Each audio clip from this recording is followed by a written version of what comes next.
साथ मुख्यमंत्री भजनलाल शर्मा आज टोंक के निवाई दौरे पर रहे। इस दौरान मुख्यमंत्री हेलीकॉप्टर से कैरोद मोड़ स्थित हेलीपैड पहुंचे, जहां से मुख्यमंत्री का काफिला झिलाया रोड स्थित कृषि उपज मंडी परिसर में आयोजित कार्यक्रम स्थल पहुंचा। यहां मुख्यमंत्री ने ग्राम उत्थान शिविर का अवलोकन किया और जनसभा को संबोधित किया। इस दौरान मुख्यमंत्री भजनलाल शर्मा ने टोंक जिले को 370 करोड़ रुपए से अधिक के विकास कार्यों की सौगात दी। उन्होंने विभिन्न सरकारी योजनाओं के लाभार्थियों और राजीविका समूह की महिलाओं को चेक भी वितरित किए। हेलीपैड से कार्यक्रम स्थल तक जगह जगह आमजन ने मालाओं से मुख्यमंत्री का स्वागत किया। कार्यक्रम में मंत्री कन्हैया लाल चौधरी, ऊर्जा मंत्री हीरालाल नागर, विधायक राम सहाय वर्मा, विधायक राजेंद्र गुर्जर और जिला अध्यक्ष चंद्रवीर सिंह मौजूद रहे। जो गिरदावर सर्किल पर हमारे ग्रामीण उत्थान शिविर चल रहे हैं, इन शिविरों के माध्यम से आमजन को लाभ कैसे मिले, लेकिन मैंने देखा यहां तो मुझे आप सभी के बड़ी संख्या में दर्शन करने का लाभ मिला है और आप सभी यहां पधारे हैं। इस शिविर के माध्यम से मैं आपको यह भी बताना चाहता हूं, क्योंकि कुछ यहां आज लोकार्पण भी हुए हैं और अभी आपके विधायक बता रहे थे कि यहां निवाई के अंदर कितने का काम हुआ है।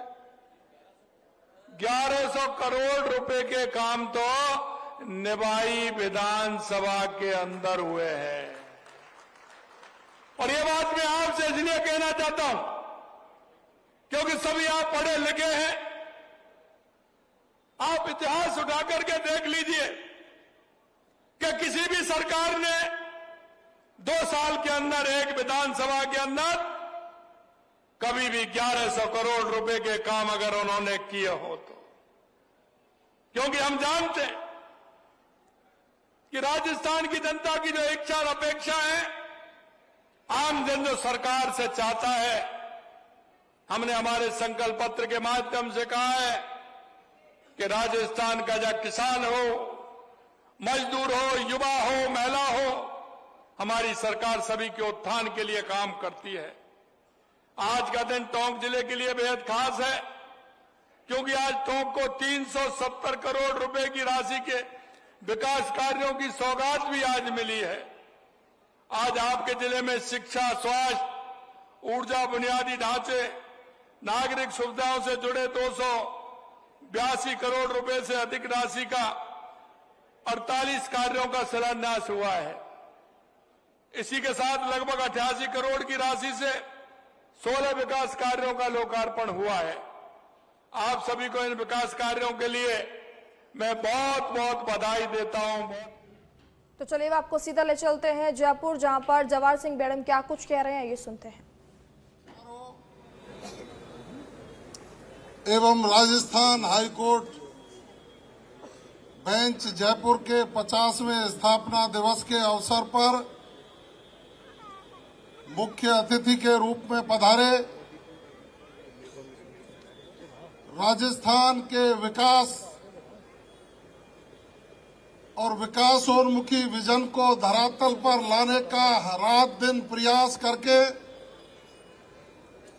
प्रत्येक राजस्थान वासी के प्रति जवाबदेह होकर विकसित राजस्थान के संकल्प को पूरा करने के लिए इस राजस्थान की सरकार के सभी साथियों को निर्देशित कर रात दिन मेहनत करने का जो एक संकल्प है, उसके मुखिया और हमारे सबके आदर्श आदरणीय भजनलाल शर्मा साहब का हृदय की गहराइयों से स्वागत करते हैं, अभिनंदन। यहाँ के कार्यवाहक मुख्य न्यायाधीश महोदय और जिन्होंने अभी शपथ ली, मैं तो समझ रहा था वो ब्रज भाषा में बोलेंगे, लेकिन राजस्थान का विकास तो हो गया भजनलाल साहब। ठेठ भरतपुर के दूर दराज के गांव में रहने वाला व्यक्ति पढ़ लिखकर मां बाप के आशीर्वाद से राजस्थान हाई कोर्ट में वकालत करते हुए आज 50वीं वर्षगांठ पर Rajasthan high court bar association के अध्यक्ष के पद की जिन्होंने शपथ ली है, मेरे अजीज मित्र आदरणीय राजीव जी सोगरवाल साहब, हमारे एजी साहब भुवनेश जी, दीपेश जी महासचिव निर्वाचित हुए और हमारे ही साथी सोमेश जी, संदीप जी और सभी मंच पर बैठे अतिथिगण और विशेष रूप से मंच के समक्ष विराजमान राजस्थान उच्च न्यायालय पीठ के जयपुर पीठ के सभी सम्मानित न्यायाधिपतिगण और मंच के समक्ष यहां से और प्लेटों तक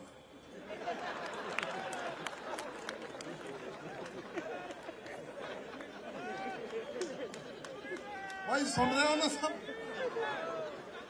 खड़े हमारे विद्वान अधिवक्ता बंधुओं, मैं नवनिर्वाचित बार एसोसिएशन के सभी पदाधिकारियों को बधाई और शुभकामनाओं के साथ इस 50वीं वर्षगांठ पर आप सभी को मेरी ओर से बहुत बहुत बधाई और शुभकामनाएं।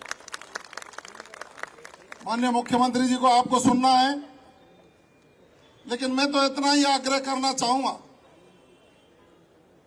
अभी मंच पर चर्चा चल रही थी, पहले भी मैं सुना करता था कि बार काउंसिल में वकील बंधुओं के जो कल्याण का कोष होता है, उसके कई बार हमारे वरिष्ठ अधिवक्ताओं ने सरकारों से आग्रह किया होगा। भुवनेश जी आपने याद भी दिला दिया, लेकिन मैं इस मंच से बधाई देना चाहूंगा प्रदेश के मुख्यमंत्री जी को कि पहली बार राजस्थान सरकार के किसी मुखिया ने 7.5 करोड़ रुपया एडवोकेट वेलफेयर फंड में देकर के इन वकील बंधुओं की चिंता करने का काम किया। उसके लिए आपका आभार भी व्यक्त करूं। आभार मैं इसलिए व्यक्त कर रहा हूं माननीय मुख्यमंत्री जी, आपकी मंत्रिपरिषद का सदस्य भी हूं और मैं Rajasthan high court bar association का एक मतदाता भी, लेकिन वोट डालने में इसलिए नहीं आया, सरकार में भागीदारी थी। मेरी वोट के बिना राजीव जी अध्यक्ष बने। अब ये सकारात्मक सोच को प्रतिपादित करते हुए राजस्थान के प्रत्येक व्यक्ति की चिंता करने का ये वानगी कि आखिर आप हर व्यक्ति की चिंता करते हैं, लेकिन चूंकि हम राजस्थान उच्च न्यायालय की जयपुर पीठ में खड़े हैं, पूरे देश में राजस्थान उच्च न्यायालय की जयपुर पीठ का सुलभ, सस्ता और निष्पक्ष न्याय निधि में एक नाम है कि यहां हमेशा पीड़ित को न्याय मिलता है। सभी पक्षों की दलीलों को सुनकर और दलील देने के लिए जो हमारे साथी काला कोट पहन करके न्यायपति के सामने जब खड़े होते हैं तो बिना किसी लोभ लालच के, बहुत बड़ी बात देखिए, सैकड़ों वकील ऐसे हैं, हजारों की भी संख्या होगी, किसी व्यक्ति पर यदि फीस नहीं होती है तो मैंने वकीलों को फ्री वकालत करते हुए देखा है। यहां हाथ खड़े कर सकते हैं।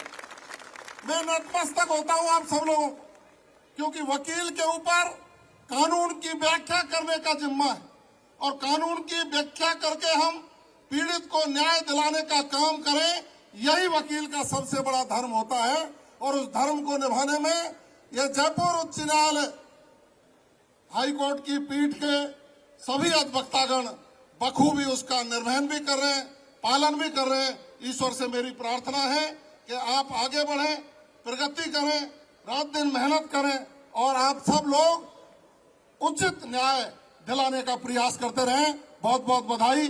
राम राम साहब।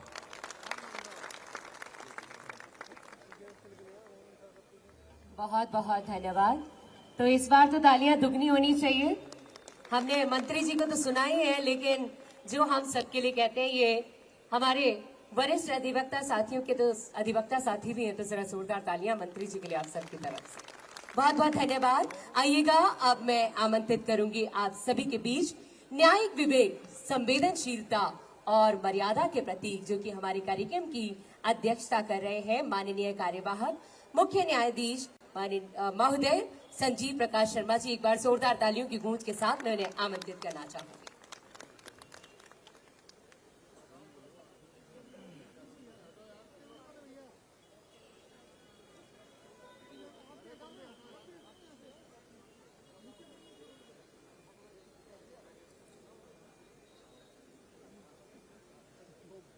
माननीय मुख्यमंत्री श्री भजनलाल शर्मा जी, माननीय गृह राज्य मंत्री महोदय श्री जवाहर सिंह जी, मेरे दातागण व न्यायाधीश जो कि मंच के सामने उपस्थित हैं, श्री राजेंद्र प्रसाद जी एडवोकेट जनरल साहब, श्री भुवनेश शर्मा अध्यक्ष bar council of Rajasthan, Shri Rajeev Sugarwal ji नवनिर्वाचित अध्यक्ष, श्री दीपेश शर्मा नवनिर्वाचित महासचिव व अन्य मंच पर बैठे साथीगण, आदरणीय वरिष्ठ अधिवक्तागण, मेरे प्रिय अधिवक्तागण, बाहर से अन्य बारों से पधारे अधिवक्तागण व अध्यक्ष, देवियों और सज्जनों, आज के दिन हम सभी राजस्थान उच्च न्यायालय जयपुर पीठ का बेंच डे मना रहे हैं। यह पीठ दिनांक 23 दिसंबर 1976 की अधिसूचना द्वारा स्थापित की गई थी।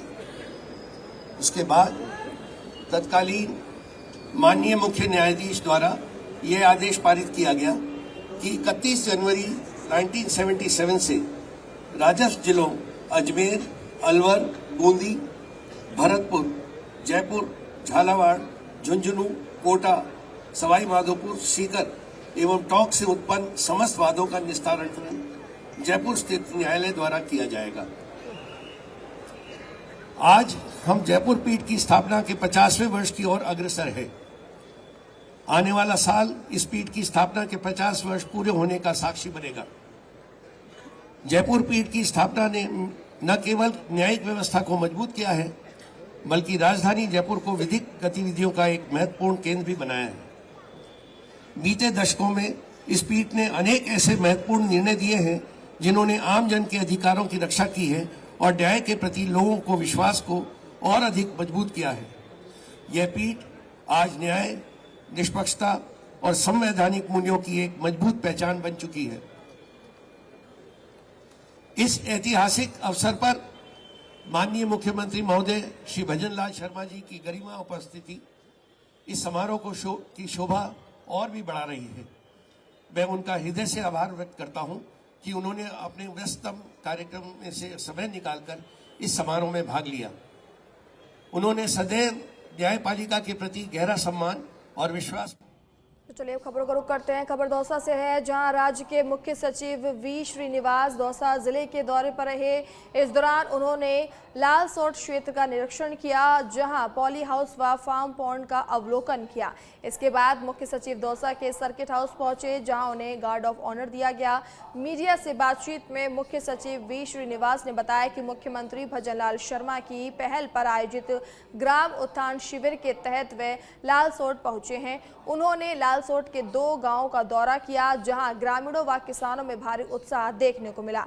उन्होंने बताया कि प्रधानमंत्री आवास योजना के तहत लोगों को आवास मिले हैं। जब तक आपको बता दें कि स्वामित्व योजना के अंतर्गत पट्टे वितरित किए गए हैं।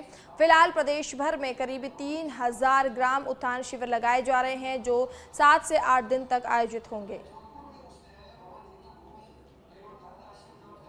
मंत्री जी श्री भजनलाल शर्मा जी के इनिशिएटिव हैं ग्राम उत्थान शिविर, ग्राम उत्थान शिविर में मैं भाग लेने गया था।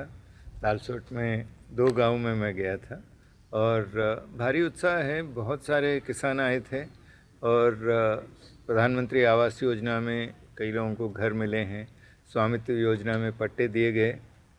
साथ ही साथ जो अवेयरनेस जनरेशन की बात थी, फार्म पॉन्ड्स के बारे में, पॉली हाउस के बारे में, और इसी के साथ साथ जो पीएम सूर्य घर बिजली योजना के बारे में भी जानकारी दिया जा रहा था। कई किसानों को मत्स्य योजना के बारे में भी सब्सिडीज़ दिए गए थे।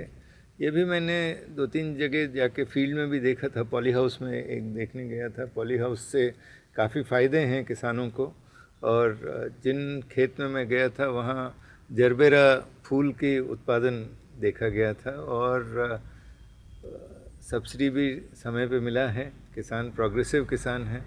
लगभग 200 किसानों से मेरी विचार विमर्श हुआ और सभी ने जो ग्राम उत्थान शिविर के संदर्भ में तथा ये पॉली हाउस के बारे में और फार्म पॉन्ड्स के बारे में खुशी जताई है और सरकार के इनिशिएटिव्स की प्रशंसा है। माननीय मुख्यमंत्री जी श्री भजनलाल शर्मा जी के ग्राम उत्थान शिविर अभी प्रदेश भर में चल रहे हैं, तो उसी की निरंतरता में माननीय मुख्य सचिव महोदय आज दौसा में इंस्पेक्शन किया है और उन शिविरों में क्या क्या काम हो रहे हैं उनकी जानकारी लेनी और जो बेनिफिट्स दिए जा रहे हैं उनकी जानकारी लेने आए थे।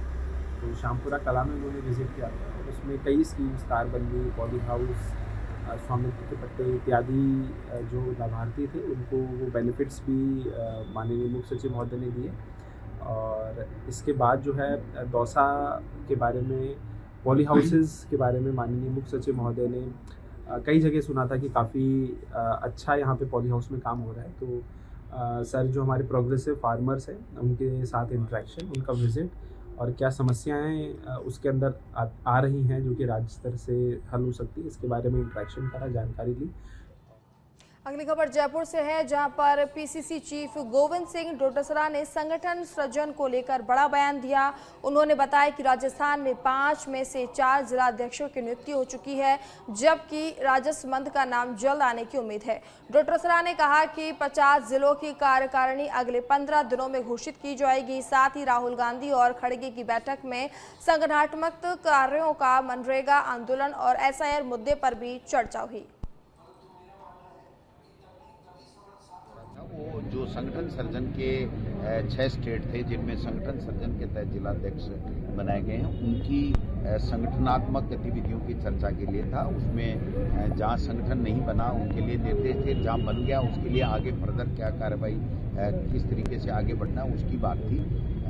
और कल जो मीटिंग हुई है वो पॉलिटिकल मीटिंग हुई है। राहुल गांधी जी और खड़गे साहब ने जो ली है उसमें टीकाराम जूली जी और मैं खुद, हमारे प्रभारी रंधावा साहब, सचिन पायलट जी, सिटी मेंबर पहुंच चुके मेंबर और प्रभारी हरीश चौधरी जी और अशोक गहलोत साहब, पूर्व मुख्यमंत्री, ये लोग वांछित थे। अशोक गहलोत साहब स्वास्थ्य ठीक नहीं होने के कारण से वो आ नहीं पाए, उनकी कमेटी के अंदर। मुख्यमंत्री भजनलाल शर्मा का एक्सपोस्ट पर सुनेत्रा पवार को उन्होंने शुभकामनाएं दी हैं। सुनेत्रा पवार को महाराष्ट्र की पहली महिला उप मुख्यमंत्री बनने पर बधाई दी है। मुख्यमंत्री ने आज सुनेत्रा पवार ने डिप्टी सीएम पद की शपथ ली है। राज्यपाल आचार्य देवव्रत ने दिलाई है शपथ। शपथ समारोह में CM Devendra Fadnavis, deputy CM Eknath Shinde रहे मौजूद। तो मुख्यमंत्री भजनलाल शर्मा ने सुनेत्रा पवार को बधाई दी है। डिप्टी सीएम बनने की एक्स पर पोस्ट कर ये बधाई दी है मुख्यमंत्री ने। तो महाराष्ट्र की प्रथम महिला उप मुख्यमंत्री के रूप में शपथ ग्रहण करने पर श्रीमती सुनेत्रा पवार जी को हार्दिक बधाई और शुभकामनाएं। मुझे पूर्ण विश्वास है कि आप अपने समर्पण और सेवा भाव से महाराष्ट्र की जनता का काम करेंगी। तो मुख्यमंत्री ने बधाई दी है। इसी के साथ उन्होंने लिखा कि कल्याण सुनिश्चित करेंगी और स्वर्गीय अजित पवार जी के सपनों को साकार करेंगी। आपकी ये यात्रा प्रेरणादायक और सफल रहे, यही उनकी मंगल कामना है। तो मुख्यमंत्री ने एक्स पर पोस्ट करके जानकारी दी।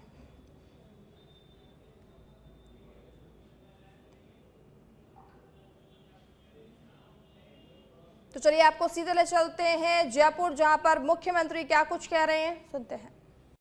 श्री श्री संजीव प्रकाश शर्मा जी, माननीय गृह राज्य मंत्री राजस्थान सरकार जवाहर सिंह जी बेड़म साहब, महाधिवक्ता राजस्थान सरकार श्री राजेंद्र प्रसाद जी,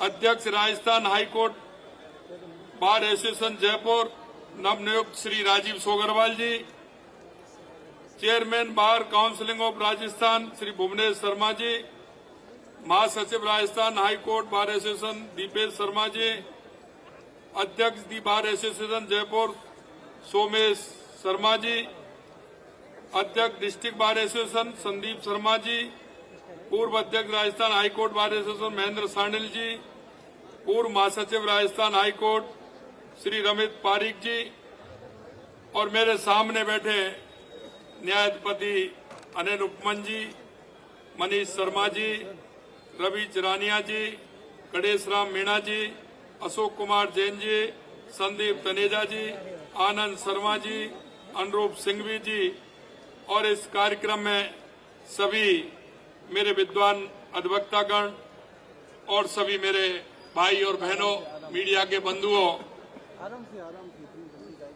न्याय की इस प्रांगण में मैं आप सभी का हार्दिक स्वागत और अभिनंदन करता हूं। आज राजस्थान हाईकोर्ट बार एसोसिएशन अपनी स्वर्ण जयंती मना रहा है।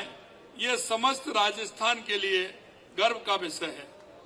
यह इस बात का प्रमाण है कि आपने अपने जीवन का बहुमूल्य समय न्याय सुनिश्चित करने के लिए समर्पित किया है। इस अवसर पर मैं समस्त नवनिर्वाचित कार्यकारिणी सदस्यों को भी हृदय से बधाई देता हूं। आपने जो दायित्व स्वीकार किया है वह अत्यंत गौरवशाली है। 3500 से अधिक अधिवक्ताओं की यह सभा स्वयं में इस संस्था की शक्ति और एकता का प्रमाण है। 50 वर्ष यह केवल एक संख्या नहीं है, ये 5 दशकों की तपस्या है, संघर्ष है, समर्पण है और अनगिनत सफलताओं की गाथा है। इन 50 वर्षों में इस संस्था ने अनेक कीर्तिमान स्थापित किए हैं। अनगिनत अधिवक्ताओं ने यहां से अपनी यात्रा प्रारंभ कर न्याय जगत में अपना विशिष्ट स्थान बनाया। आज हम उन सभी पूर्ववर्ती पदाधिकारियों और सदस्यों को नमन करते हैं जिन्होंने संस्था की नींव रखी और इसे यहां तक पहुंचाया है।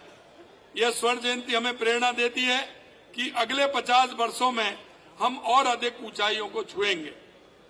भारत के स्वतंत्रता संग्राम का इतिहास उठाकर देखें तो आप पाएंगे कि इसकी अगुवाई अधिवक्ताओं ने ही की थी। राष्ट्रपिता महात्मा गांधी, लौह पुरुष सरदार वल्लभ भाई पटेल, डॉक्टर भीमराव अम्बेडकर, ये सभी महान विभूतियां विधि क्षेत्र से ही आए। हमारे संविधान का निर्माण इन्हीं विधि वेत्ताओं की दूरदर्शी परिणाम जो आज भी विश्व का सबसे विस्तृत और जीवंत संविधान है। अधिवक्ता केवल वकालत नहीं करते, वे समाज की आत्मा की आवाज बनते हैं। वे शोषित की पुकार सुनते हैं और उसे न्याय दिलाते हैं। आप सभी संविधान के संरक्षक हैं। आप सभी इस न्याय व्यवस्था की संपूर्ण महत्वपूर्ण कड़ी हैं। आपके सहयोग के बिना न्याय की कल्पना संभव नहीं है। आप मौलिक अधिकारों के रक्षक हैं और लोकतंत्र के प्रहरी हैं। आपकी तर्क शक्ति, आपका ज्ञान, आपकी प्रतिबद्धता ही न्याय का आधार है। हर लोकतांत्रिक व्यवस्था तभी सशक्त बनती है जब वह जनमानस का भरोसा हासिल करती है। जनता की यही आस्था और विश्वसनीयता हमारे न्यायिक व्यवस्था की सबसे बड़ी ताकत है। ये हम सभी का साझा दायित्व है कि किसी भी हालत में आम जनता का ये भरोसा न सिर्फ कायम रहे बल्कि और भी गहरा हो। प्रधानमंत्री श्री नरेंद्र मोदी जी के नेतृत्व में देश में सबका साथ, सबका विकास, सबका विश्वास और सबका प्रयास के मंत्र से हम आगे बढ़ रहे हैं। राजस्थान सरकार का स्पष्ट मानना है कि बिना त्वरित न्याय के विकास अधूरा है। न्याय में देरी न्याय से इनकार के समान है। इस कथन को हमारी सरकार गंभीरता से ले रही है। आज राजस्थान में 3 नए कानून को जमीनी स्तर पर लागू किया जा रहा है। नए कानूनों के माध्यम से राजस्थान देश में सबसे तीव्र गति से न्याय पहुंचाने वाले राज्यों में से एक बन गया है। आज भारतीय न्याय संहिता, भारतीय नागरिक सुरक्षा संहिता और भारतीय साक्ष्य अधिनियम को राजस्थान ने तेजी से अपनाया है। ये आपके कठोर परिश्रम से ही संभव हो पा रहा है। भाइयों बहनों, हमारी सरकार न्यायपालिका को मजबूत बनाने के लिए कंधे से कंधा मिलाकर काम कर रही है। 42 नए न्यायालय स्थापित किए। हमारी सरकार द्वारा फलौदी, खैरतल, तिजारा सहित कुल 8 जिलों में एवं सेशन न्यायालयों का सृजन किया है। बड़ी सादड़ी और केसोरा पैटर्न में कैंप कोर्ट के स्थान पर नियमित अतिरिक्त जिला एवं सेशन न्यायालय का सृजन किया है। हनुमानगढ़, सवाई माधोपुर, चूरू, बीकानेर, जोधपुर में विशेष पॉक्सो एक न्यायालय का सृजन किया गया है। झुंझुनू में विशेष न्यायिक मजिस्ट्रेट NI एक्ट न्यायालय का सृजन किया गया है।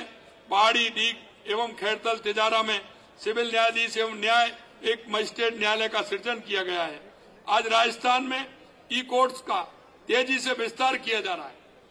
वीडियो कॉन्फ्रेंसिंग से सुनवाई, ऑनलाइन केस फाइलिंग, ई पेमेंट जैसी सुविधाएं से वादियों और अधिवक्ताओं दोनों को लाभ हो रहा है।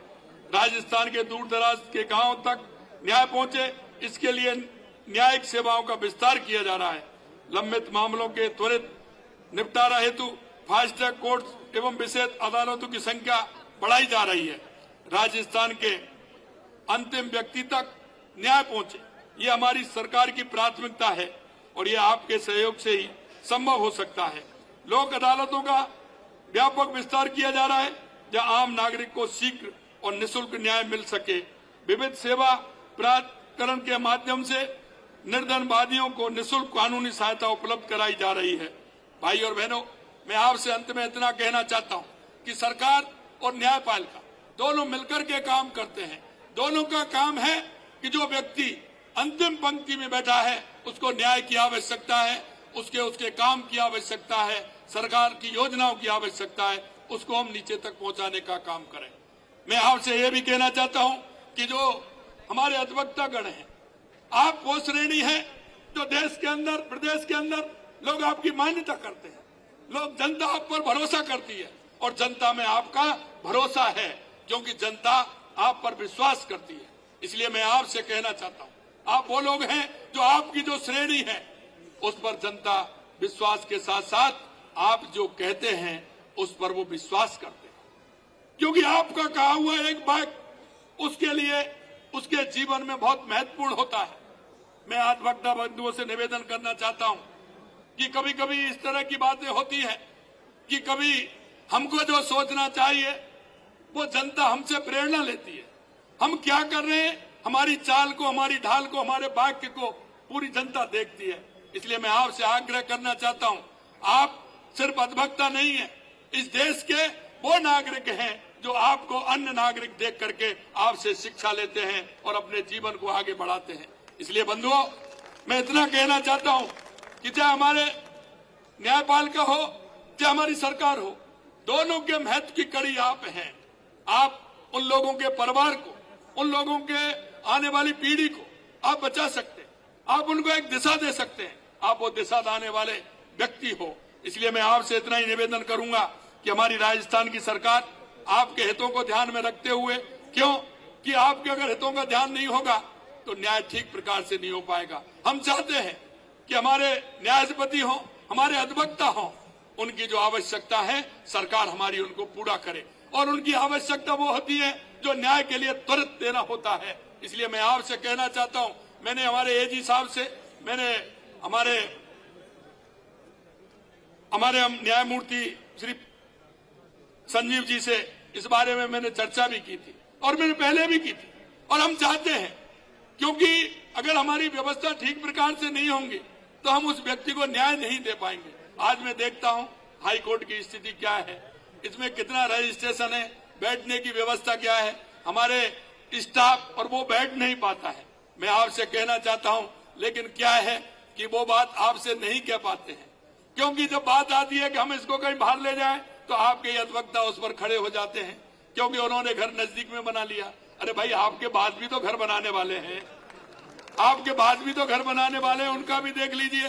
मैं आपसे कहना चाहता हूं, मैं कई स्थान मैंने दिखाए और आगे भी मैं दिखा दूंगा कि जहां आपके हाईकोर्ट की आवश्यकता है। और आज के बीच में आप में कह करके जा रहा हूं, आप सभी स्थान बता दीजिए, बनाने की गारंटी हमारी सरकार की है। लेकिन ये आपको करना पड़ेगा। कहीं ना कहीं हम कहते हैं, हमारे गुरुजी ने हमको पढ़ाया और आपने भी पढ़ा होगा, और आप भी आने वाली पीढ़ी को बताते हैं। वो क्या कहते हैं, परिवार की सुविधा अगर व्यक्ति का काम है और परिवार का भला है तो व्यक्ति का काम त्याग देना चाहिए कि नहीं त्याग देना चाहिए। आपने देखा है कि अगर परिवार का भला है और गांव का भला है तो परिवार का भला त्याग देना चाहिए गांव के लिए, और गांव का भला है और तहसील का भला है तो गांव के भले को त्याग देना चाहिए तहसील के लिए। अरे मेरे अधिवक्ता बंधुओं, मैं आपसे यही कहना चाहता हूं, आप उन आने वाली पीढ़ी को देखिए, आने वाले उन अधिवक्ताओं को देखिए। आप इस बात को मत करिए आपका 10 रुपए का 5 रुपए का पेट्रोल ज्यादा चल जाए तो कोई फर्क नहीं पड़ता है, लेकिन मैं यही कहना चाहता हूं कि आप उसको करेंगे। आज बंसी वाले की भी कृपा हो रही है और आज ये कार्यक्रम आपने इस मौके पर रखा है। मैं पुनः आप सभी को बहुत बहुत धन्यवाद देता हूं। आप सभी को बहुत बहुत धन्यवाद। जय हिंद, जय भारत, जय राजस्थान। बहुत बहुत धन्यवाद। मैं माननीय मुख्यमंत्री जी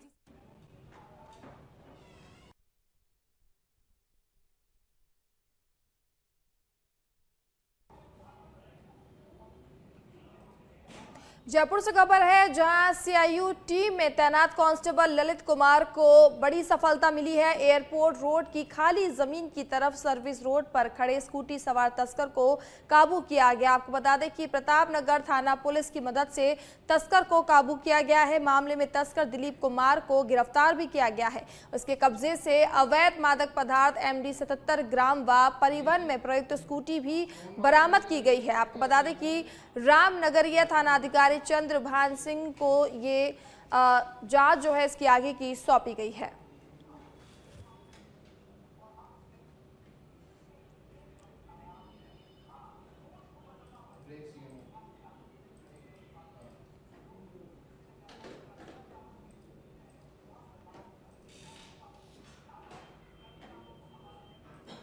तो जयपुर से खबर है, जहां पर सीएमओ में स्टोन मार्ट को लेकर बड़ी बैठक हुई है। आपको बता दें कि मुख्यमंत्री भजनलाल शर्मा की बैठक की अध्यक्षता की गई है। आपको बता दें ACS शेखर अग्रवाल और शिवांगी स्वर्णकार सहित उच्च अधिकारी इस दौरान मौजूद रहे।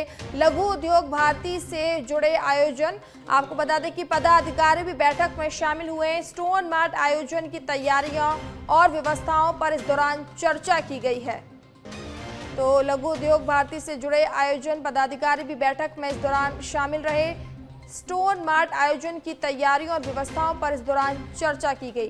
तो जयपुर से आपको खबर बता रहे हैं, सीएमओ में स्टोन मार्ट को लेकर अहम बैठक हुई है। मुख्यमंत्री भजनलाल शर्मा ने की बैठक की अध्यक्षता।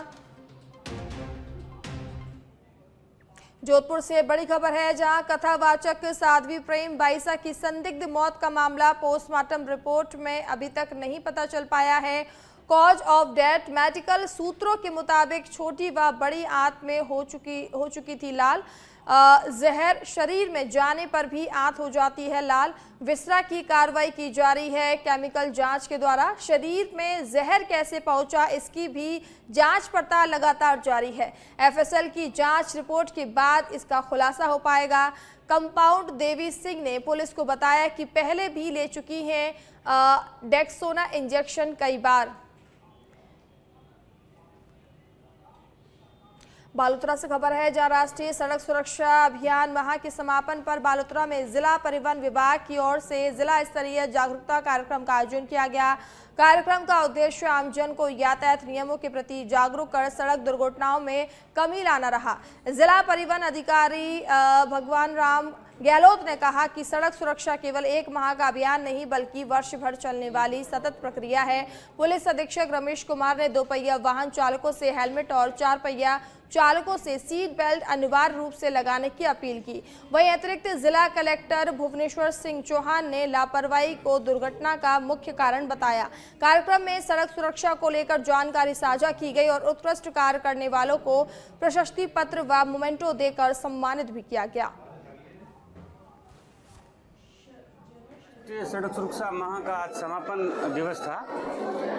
तो मयूर शिक्षण संस्थान बालोतरा में आज माननीय एमएलए साहब, एसपी साहब, एडीएम साहब, एसडीएम साहब, सीएमएचओ साहब और अन्य जिला स्तरीय अधिकारियों और जनप्रतिनिधियों के अलावा समाज सेवियों के सहयोग से आज ये पूरा कार्यक्रम बहुत सुंदर तरीके से आयोजित किया गया, जिसमें सड़क सुरक्षा को लेकर जो हमने महीने भर गतिविधियां आयोजित की है उनका एक लेखा जोखा पेश किया और साथ ही ये आह्वान किया कि सड़क सुरक्षा वर्ष भर चलने वाली एक गतिविधि है, हम सभी इससे जुड़ें और ज़्यादा से ज़्यादा रोड सेफ्टी नियमों का पालन करें, दूसरों को भी। नीमका थाना में डीजीपी आईपीएस राजीव कुमार शर्मा ने शनिवार को नीमका थाना में कानून व्यवस्था को लेकर पुलिस अधिकारियों की बैठक ली, जिसमें सीकर, चूरू, झुंझुनू, अलवर और भिवाड़ी, केरथल, तिजारा और कोटपुतली, बहरोड सहित 7 जिलों के एसपी शामिल रहे। बैठक में कानून व्यवस्था सुदृढ़ करने और संगठित अपराधों पर प्रभावी नियंत्रण को लेकर चर्चा हुई। इस दौरान नगर कांग्रेस कमेटी ने डीजीपी को ज्ञापन सौंपते हुए नीमका थाना में बिगड़ती कानून व्यवस्था पर चिंता व्यक्त की। ज्ञापन में व्यापारियों से गैंगस्टरों द्वारा फिरौती मांगने, अविवाहित लड़कियों के अपहरण, चोरी और नकबजी की घटनाओं पर कार्रवाई न होने पर रॉयल्टी के नाम पर माफियाओं द्वारा अवैध वसूली के आरोप लगाए गए। साथ ही बताया गया कि अनुसूचित जाति का एक परिवार पिछले कई महीनों से एसडीएम कोर्ट के सामने न्याय की मांग को लेकर धरने पर बैठा है, लेकिन अब तक कोई भी सुनवाई नहीं हुई है।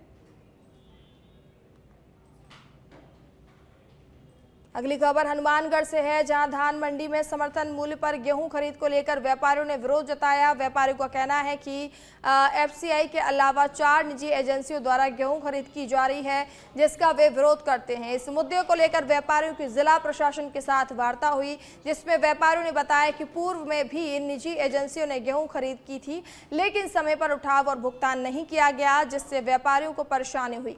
बैठक में जिला कलेक्टर खुशहाल यादव ने व्यापारियों को आश्वासन दिया कि वह इस संबंध में फूड सेक्रेटरी से बात करेंगे। वहीं व्यापारियों ने स्पष्ट कहा कि यदि निजी एजेंसियों के माध्यम से गेहूं खरीद की गई तो वह इसका विरोध करेंगे।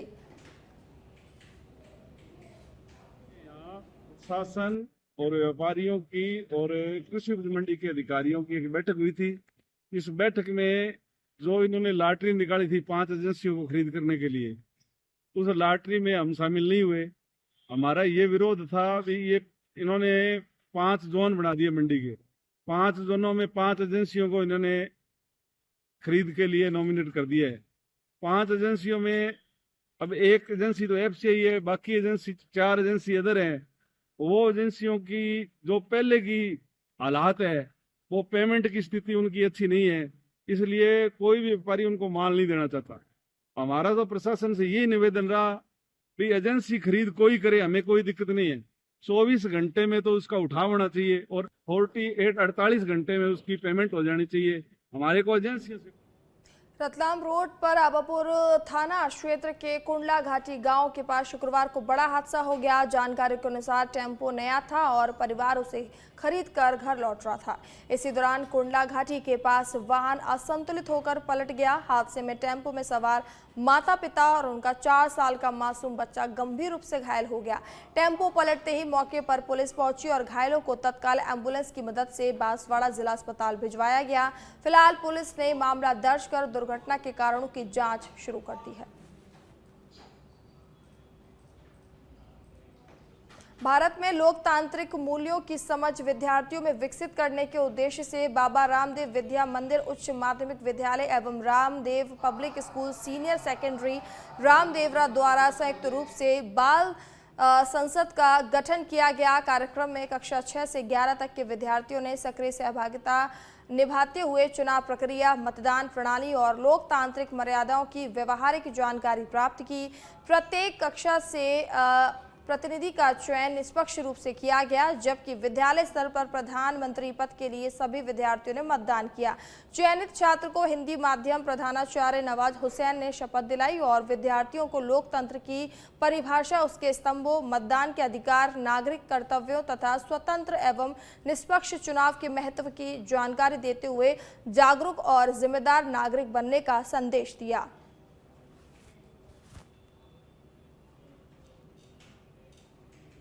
निबाहेड़ा से खबर है, जहां राजस्थान सरकार के उद्योग और वाणिज्य विभाग द्वारा संचालित राइजिंग एग्रीलिक मंच कार्यक्रम के अंतर्गत चित्तौड़गढ़ जिले के निबाहेड़ा में 3 दिवसीय एमएसएमई क्षमता निर्माण प्रशिक्षण शिविर का आयोजन किया गया।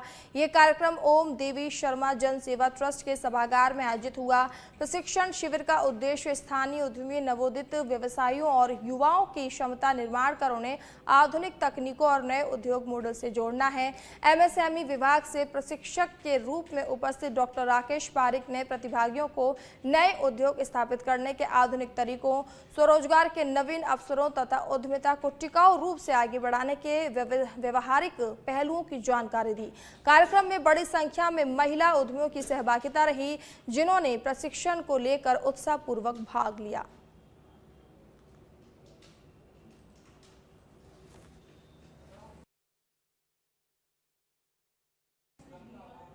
चित्तौड़गढ़ जिला कलेक्टर आलोक रंजन ने भूपाल सागर उपखंड क्षेत्र का दौरा कर उपखंड कार्यालय, तहसील कार्यालय, पुलिस थाना भूपाल सागर सहित सामुदायिक चिकित्सालय व पुलिस थाना का औचक निरीक्षण किया। निरीक्षण के दौरान जिला कलेक्टर ने कार्यालयों और चिकित्सालयों में साफ सफाई व्यवस्था और दवाइयों की उपलब्धता की विचार से जानकारी ली। उन्होंने चिकित्सालय में भर्ती मरीजों से बातचीत कर चिकित्सा सुविधाओं का भी अवलोकन किया और आवश्यक सुधार के लिए अधिकारियों को स्पष्ट दिशा निर्देश दिए। वहीं पुलिस थाना निरीक्षण के दौरान जिला कलेक्टर ने आमजन को किसी भी प्रकार की परेशानी ना हो, इसके लिए तत्काल समाधान सुनिश्चित करने के निर्देश दिए। इस मौके पर उपखंड अधिकारी श्री महेश गोगरिया सहित अन्य प्रशासनिक अधिकारी और कर्मचारी उपस्थित रहे।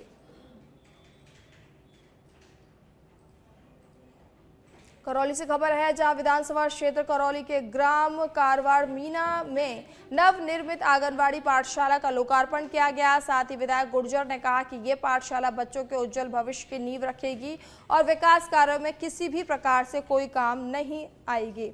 मेरा हर संभव प्रयास रहेगा कि क्षेत्र में विकास के कार्य अधिक से अधिक हों, ताकि क्षेत्रवासियों को किसी भी प्रकार की परेशानी का सामना न करना पड़े। इस कार्यक्रम के शुभ अवसर पर बजेड़ा सरपंच श्रीमती केशवर देवी जी सहित अन्य लोगों और समस्त ग्रामीण उपस्थित रहे।